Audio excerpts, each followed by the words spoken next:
Thank you and welcome to the show this morning. The topic this morning is the sit-in movements, and we are fortunate to have with us to talk about the sit-in movement attorney Julian Blackshear. Attorney Julian Blackshear not only will give us some information about the movement from an historical perspective, but he will also give us some information because he personally participated in the sit-in movement. And of course, Attorney Blackshear, let me welcome you again to the show. You've been with us on a number of occasions and you've given us excellent information each time. And what we'd like to do today is to talk about your participation in the civil rights movement and in the sit-in movement, and at the same time to have you to give our audience some information about your background and education and how you became involved in some of the things that you are now involved in. Well, I probably need to answer your second question first. I'm the managing member of a law firm here in Nashville, Tennessee called Smith, Hirsch, Blackshear, and Harris in Metro Center. It's a legal limited liability partnership of 11 attorneys and 5 or 6 supporting staff and things of that type. And I graduated from Morehouse College in 1963 and graduated from University of Tennessee Law School after having fulfilled my military commitment to Southeast Asia and things of that type. And I came here to Nashville to practice law 34 years ago in 1970 with Senator Yvonne Williams for 4.5 years. And evolving from that experience, I was fortunate enough to be a part of the formation of a law firm that has culminated in being the largest minority law firm in the middle and eastern districts of Tennessee.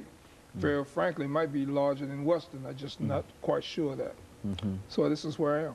Okay, and of course, you started off earlier dealing with the civil rights movement, and let's talk about the civil rights movement and how you first met that so-called civil rights movement, and give us some of the things that are associated with that. Actually, it took place in my freshman year in Morehouse. I went to Morehouse in 1959, first semester.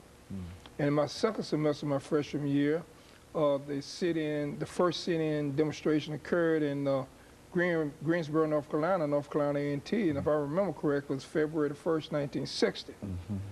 And that brought to the forefront the kind of injustice that existed where a person could not enjoy the simple act of freedom of purchasing a Coke and consuming a 25-cent hamburger simply because of his race. And so that kind of objection began to spread among the students.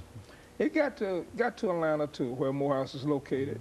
And so that's how I got myself involved in it as one of the students, and I was kind of conscious about it.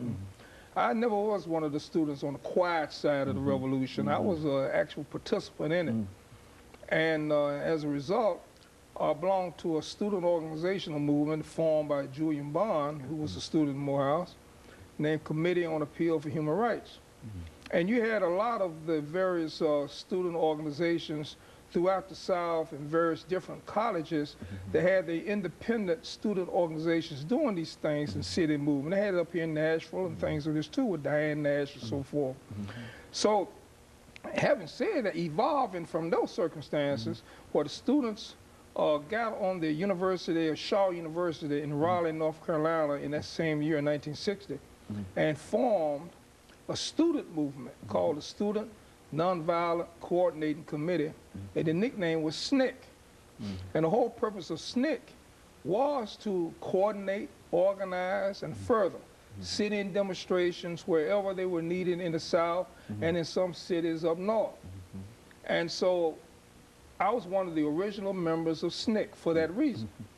And so when I participated in the first demonstration I participated in that led me to go to jail was a restaurant called Dennis Grill, a grill right across the street from Rich's department store in Atlanta. Now, we knew we were going to jail. So we already had our textbooks and everything already made. The professors knew what was going to happen. It was organized. Julian Bond was the director of communications at the time. And a guy named McGrew was the chairman of SNCC at the time. McGrew eventually turns over his chairmanship to John Lewis, and that's around about 1963. Well, that sit-in demonstration that day, we refused to leave. We were being subjected to the Georgia trespass law that said if you did not leave a public establishment at the request of the manager, then you're subject to being convicted for trespass, a $1,000 fine, or a year in prison, or both. Now, of course, let me make preparations for this first commercial break. But when we come back, we want you to explain that and the manifestations of that. And we'll be back with you following this very, very short commercial break.